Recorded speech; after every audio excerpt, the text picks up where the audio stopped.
प्रधानमंत्री विदेशी धरती पे जाके कांग्रेस पार्टी पे हमला बोला था, आपको स्मरण होगा। तो शुरुआत जब आप कर रहे हैं, जब उंगली आप सामने तरफ करते हैं, 3 उंगली खुद की तरफ उठती है।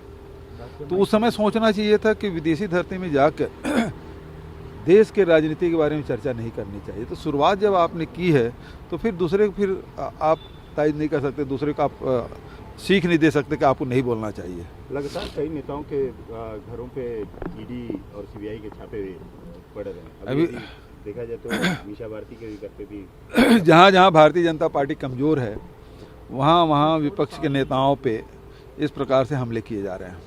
तो भारतीय जनता पार्टी की बी टीम अब ईडी, आईटी, सीबीआई, डीआरआई ये सब हो गया है।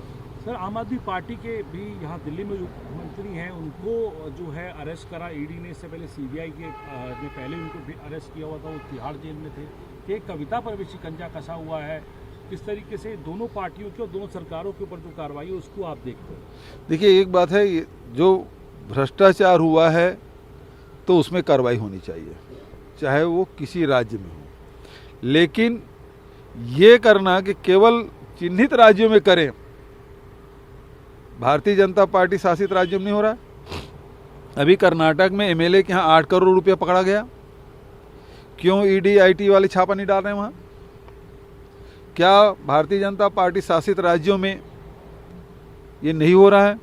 क्या हेमंत बिस्व शर्मा के सारे केस समाप्त हो गए? उसमें कार्रवाई क्यों नहीं हो रही है? तो जितनी तत्परता आप दूसरे प्रदेशों में दिखाते हैं उतनी तत्परता अपने ही शासित राज्यों में दिखाएं तो कोई उंगली नहीं उठाएगा।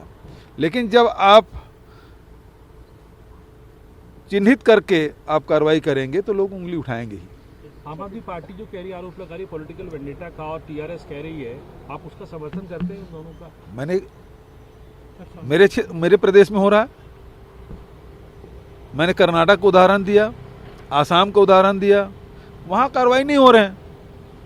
तो मैं किसी का समर्थन या विरोध नहीं, ये संस्थाएं बनी हैं भ्रष्टाचार के खिलाफ कार्रवाई करने के लिए। मैंने प्रधानमंत्री भी चिट्ठी लिखा, एचएम को भी चिट्ठी लिखा कि हमारे यहाँ चिट फंड कंपनियाँ हजारों करोड़ रुपया जनता से लेके भाग गई। उसके डायरेक्टर हमारे यहाँ सैकड़ों की तादाद में गिरफ्तार भी कर लिए। हमने उसकी संपत्ति, पूरे देश में पहली बार ये हुआ है कि उसकी संपत्ति कुर्क करके उसको पैसा वापस भी कराया, करीब 40-50 करोड़ रुपया वापस भी कर दिया। लेकिन जहाँ हजारों करोड़ है वहाँ 40-50 करोड़ का क्या मायने? मैंने ईडी डायरेक्टर भी पत्र लिखा, एचएम को भी पत्र लिखा कि इसे ईडी से जांच करानी चाहिए। सीधा सीधा मनी लॉन्ड्रिंग का केस है, वो हाथ में नहीं ले रहे हैं। हमारे यहाँ पनामा पेपर का मामला है, रमन सिंह के खिलाफ कार्रवाई है, नान घोटाले में ईडी केस दर्ज है, लेकिन उसे आज तक पूछने नहीं बुलाया। केस दर्ज है ईडी का, लेकिन कभी उसको नहीं बुलाया जाता। तो वही मैं कह रहा हूँ कि आप केवल विरोधियों को सताने के लिए कर रहे हैं, वो गलत है।